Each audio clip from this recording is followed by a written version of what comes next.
Hey guys, and welcome to another reaction video. And today I'm continuing with the Taking MLP to series, series.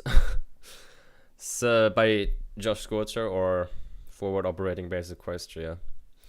This is the Misconception of Rainbow Dash. And it's the only thing I'm gonna react to today because this is like 9 minutes long, 9.5 minutes long.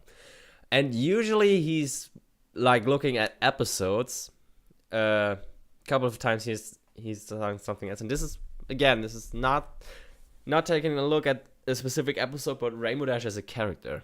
And apparently he's found quite a few things. I'm not entirely sure which misconception he means, so I'm interested to hear what did he find that is worth talking for 10 minutes about.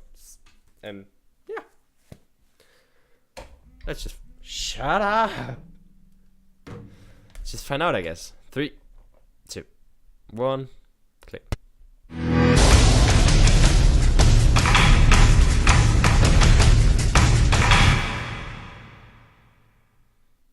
Greetings, every peoples. This is your cult personality speaking. Toon Critic Y2K is the name. Toons are the name of my game, and I am very honored to be here on the FOB Equestria YouTube. Rock on, you military maniacs. So, yeah, doing a character analysis on Rainbow Dash. That hasn't been totally hammered down into the ground, but hey, people have their own opinions, so I figured I'd chip in my 2 bits. Rainbow Dash, to me, is a character I've shared a personal connection with since I first started watching the show. You can probably guess where this is going. Point is, I've been trying to figure out why so many people have jumped on the bandwagon of Dash hating. Yes, she can be arrogant and egotistical, but I've always thought a lot of us have that ego spark in us. The common complaints I've heard range from, oh, she's too arrogant, to, oh, someone pop her ego into pieces, or even she's one of the worst characters in the show, and she's totally annoying, worst pony banned from EQD, etc, etc, give me a break. That doesn't hold up. There has to be some understanding to this, so I decided to enlist the help of one fiery joker, Josh Scorcher, to help me out. Okay, ignoring the military pun there and the fact that this is my channel, howdy. Now, Rainbow Dash isn't one of my favorite characters of the show. In fact, she's not even in my top 10. But that still doesn't mean I don't think she's a good character or well developed. There's a ton of complaints surrounding her, and we're going to be destroying them strawman style. One right after the other. So, first up, let's look at some of the misconceptions where things, from what I noticed, started to fall apart. The mysterious Mirror episode. 90% of the fandom hate this episode because this is Dash at her worst. Okay. Rainbow Dash was shown to be quite the attention whore, saving people just to get recognition, and milking every last drop of attention she could get out of Ponyville. And people demonized her for this. I didn't even notice this until I started hearing people mention what happened. It almost made me hesitant to become an analyst or reviewer, just in general, from hearing one of my favorites being picked apart. Alas, these points would have been brought up anyway. Okay, ignoring that the length she went to elongate her ego trip was downright hilarious, and she learned her lesson in the end, she wasn't instantly a jerk. It took time to do so. That's how people fall, over time. And be honest, someone like Rainbow Dash is very easily susceptible. Secondly, I want to ask all of you. Have you ever been famous? No. Have you ever heard thousands of people screaming your name? Have you ever had praises thrown at you like beads on Mardi Gras? It's extremely difficult to not let it go to your head. When someone praises you, calls you amazing, or borderline prostrates themselves before your presence, it's really tough to not think of these people as beneath you. I'm not saying it's right, it's not. But you have to understand what people like this go through, and the people getting praised have to be prepared to get a reality check every now and again. Some people don't get the kind of praise that Rainbow Dash got. I've always believed that if we were given the chance, we'd want a shot in the spotlight, however small it was. It's a sense of thrill and excitement that you can only feel when you have a large crowd of people behind you, and it works for Rainbow Dash. She has the skills to actually back up what she says. Recall the phrase, it's not bragging if you can back it up. It's all good for a little while, but if that's all you're gonna do with bragging, people will get tired of you.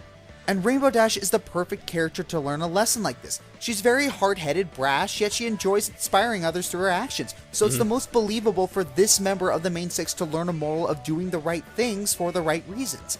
Towards the start of the show, I didn't enjoy Rainbow Dash's character because I felt all she did was brag. But after this episode, which effectively called her out on it, she started developing in a great direction. This is an unfortunate lesson that kids or adults even have to go through when they get too full of themselves. And someone like Rainbow Dash, as hard-headed as she is, can only be knocked back down to the ground to see what she's done through actions rather than words. And that's where another complaint comes in. The fact that Rainbow Dash was humbled. And I can see where that comes in. A lot of people originally fell in love with Rainbow Dash's confidence, so to see her actually lose and admit defeat can be jarring to some people. I get that. But I feel when you take a step back, it makes it more dramatically potent to have the character with the indomitable spirit be knocked down. What doesn't kill you makes you stronger, or in this case, what doesn't break you makes you stronger. You're only ever going to learn the most important things in life the hard way, and that's by getting burned. Those seem to be the only major complaints for Rainbow Dash and MMDW. But then everyone started jumping up and down when Read It and Weep and Daring Don't came out. Oh no, Dash totally is her cool image, it's totally into pieces, it's destroyed. She's not a nerd, she's supposed to be the radical, and then the tubular, and the mondo, El Chizo Supremo, most audacious Pegasus around, cause she's Rainbow Dash. Bullshit. Now, this one actually makes me chuckle a little because it's so ironic. People are complaining that Rainbow Dash, the cool pony, shouldn't read books or show passion for them because being interesting in that sort of thing is uncool. So, Rainbow Dash can't show an interest in nerdy things because nerdy things are uncool. That's like saying a man shouldn't enjoy a show for little girls because wait, I'm having an epiphany! Which is exactly what the episode was going for. You know, I want to meet the person who thought it was a good idea to define cool. This isn't the 90s, and our standard of cool is having the latest phone or gaming system or car or biggest wing boner. I honestly don't know. And the biggest problem is that the term cool is completely based on opinions. It is a pointless and subjective term that has led to bullying, discrimination, and depression. Yeah, and you thought the big bad words were scary. Point is, these two episodes do one thing right. They add another layer to Rainbow Dash's character, making her her own person and less of a one-dimensional butch heroine cliche. What is it you once said, Josh? Don't Flanderize for good? Well, yes, because making characters more human requires them to have some inconsistencies within them, because real humans are like that. We have jocks who like to read, we have soldiers who are also musicians, heck, we have grown men who watch a little girl show. The problem is many bronies can only see characters in stereotypes and tropes. Purple Smart wouldn't do that! So for a character to suddenly show something new and out of place beyond those set-defined characteristics causes them to enter a state of OOC does not compute! We're so used to seeing some of our characters work within defined boundaries, that's the thing. And besides, I didn't see anyone complaining about when Dash squealed at the gala. Anyone? No? Good. It doesn't make her look less cool for fangirling. And whoever came up with the term cool that thought it would be a great idea to set up these stupid defined roles needs to be taken outside and shot. Don't you think that's a little excessive? In the leg. Oh, okay. So they can't walk again. Ever. Is that cool? Have fun being cool. So Rainbow Dash is a fangirl. Whoop-de-freaking-do. People cite that as out of character or against her image. I call bull. Rainbow Dash is too arrogant and too egotistical, and then one aspect of her has been flanderized to make her tedious to handle. Again, I call bull. How? Let's look at one last misconception then. Rainbow Dash's behavior in Rainbow Falls. And here's an example of another instance where bronies can only see characters for the 2 or 3 traits they have. The first complaint is saying that Rainbow Dash having to give up her dream of being in the Wonderbolts to go with her friends was a bad choice. No. Despite almost the exact same thing happening in the second episode. I swear the day Dash becomes a Wonderbolt is the day the series ends. Nope. I get that she chose to go against Spitfire and It Wonderbolts wasn't. Academy. I do. I really do. Villainizing the Wonderbolts, okay, good for you, writers. You're wrecking a goal for Rainbow Dash. If you take away her goal to be a Wonderbolt, then what is she supposed to do? It's her life goal, her life dream. If she keeps choosing her friends over it, why keep holding the goal up? Is that actually what Rainbow Dash is going for? Or is it all just a fantasy that she can fantasize about but not actually do? To summarize, we understand Rainbow Dash getting knocked down a few pegs and developing interests and habits outside of the cultural norm is surprising, but that's just how characters grow. That's how characters become unique, interesting, and show more dimensions to their personalities. My advice is this: whenever you see a character that does something you don't think fits them, maybe you should take a step back and think, maybe I don't know the character as well as I think I do. Making a judgment about what a character should and shouldn't do implies you know everything about them, and honestly, that just sounds arrogant. People constantly surprise you in real life, so why can't it be the same here? And the basic point is, characters are always changing. Think about it. If all the characters in Friendship is Magic stayed the same, stayed static, and never being dynamic, we would get bored real quick. Dynamic can be good. Change is good. People will always judge and criticize what our favorite characters will go through and how they change. But as long as we don't over-criticize, over-analyze, or overreact, then all should be good. and I for one am very excited for what Season 5 has to offer for our favorite rainbow-maned Pegasi. Oh look, Flash Sentry is going to be a main character and an Holochrome Prince. Hey, where are you going? In my bunker, there's room for 2. Anyway, I'm the Toon Critic, he's the Fiery Joke. Get in the dang bunker! Would have been an interesting episode though.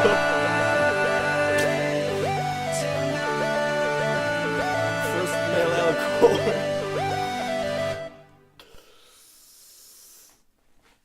Okay. Yeah.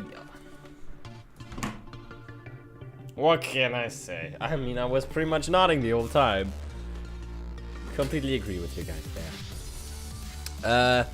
It's maybe I didn't quite get it right, but it sounded like they were bashing the Wonderbolts pretty hard. I get it. They were making the Wonderbolts look pretty bad at the in Rainbow Falls, which probably wasn't a good idea, but mainly throughout the show, the Wonderbolts were portrayed as pretty nice people, pretty good ponies. Oh God, what was that? And yeah, very weird that they made them look that bad in that one episode, but I don't really mind. They weren't, in my opinion, well, I think it's very clear that they're not supposed to be like the bad guys or anything like that. And that was before Season 5, so obviously they didn't know that Rainbow Dash is gonna end up becoming a Wonderbolt, and nope, the show didn't end there. It keeps going, And I mean, that's exactly what happens when you have a life goal and you end up either achieving it or dropping it because you think it's impossible to ever get and you just kind of give up on it. Life keeps going, you get new goals. I don't see why people think once they achieve all of their goals, that's it, no more stories to tell. Bullshit. Next goal. Keep working on yourself. You're never perfect. And perfection is unachievable. You will never be perfect. You can always work on yourself. And that goes in real life and that goes for show. Technically, you could make a show go forever. As long as you don't run out of ideas. If you do run out of ideas, and if your staff should run out of ideas, sounds cruel to get a new staff. It's unrealistic, I know.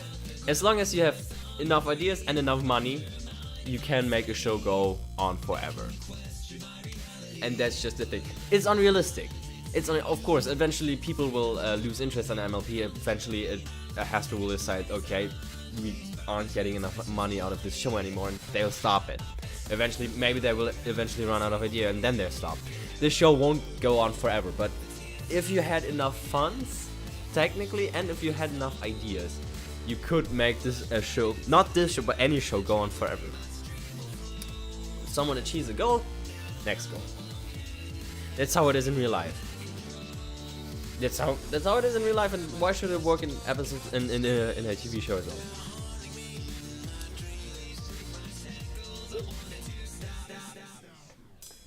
Yeah, like I said, change is good. Change is inevitable, and you kind of have to deal with it. And you know, things change. I wanted to become a paleontologist when I was younger. I gave up on my dream. I have a new dream. Becoming a psychiatrist, which I probably won't achieve either because I'm just not good enough with that. So I will probably drop that goal pretty soon as well, and then I'll have the next one. Recently, I was thinking about maybe I become a judge when I'm done with school. It's apparently not that hard to do. Well, no disrespect to all people that went to law school or anything, but I've checked on colleges how good your grades have to be, and I already have achieved those grades. I technically only have to hold the grades that I have right now, and then I could go to law school. So that is a much more achievable dream for me. And maybe I will eventually become a judge. It's not means that my life is just stays the same from that point on. You know what I mean? So I don't quite get what they were going for there. Just because it was a life goal, like a really big goal for the character, doesn't mean that you can't do anything with the character after it's achieved. Which now we know, because Rainbow Dash is a Wonderbolt now. So yeah, sorry I've maybe been talking about that one point for too long. But other than that, I pretty much agree with everything, little thing they said. And I like Rainbow Dash. I really, so yeah. I think I said enough. I can't really think of anything else to say, so I guess I'll just end the video right here. So I hope you guys liked this little commentary. And I will see you next time. Bye.